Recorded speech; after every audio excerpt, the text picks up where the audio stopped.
আসসালামু আলাইকুম রহমতুল্লাহি ওবরাকাতু।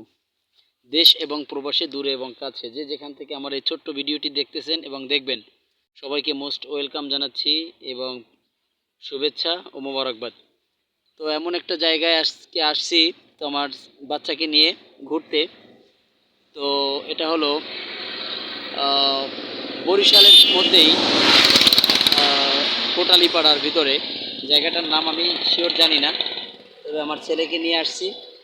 তো খুব সুন্দর একটা জায়গা। তো এই জায়গায় আসছি, পাশে একটা অনেক সুন্দর একটা পুষ্করিণী আছে, অনেকগুলি ফুল গাছ আছে, কৃষ্ণচূড়া ফুল এবং সোনালী ফুল গাছে সুন্দর করে সবুজ শ্যামল ফসলে ভরা। চতুর্দিকে সুন্দর একটি পুষ্করিণী রয়েছে এবং আমার সাথে আর আছে মোহাম্মদ মিজানুর রহমান, তো আরও আছে লাবিব হোসেন। তো আমার ছেলে খুব খুশি আজকে। বাবা, তুমি কি করতেছো? এগুলি ছিঁড়তেছো? এই যে আব্বু, আমরা যাই, আমরা যাবো। তো আজকের ভিডিও এই পর্যন্ত। আসসালামু আলাইকুম।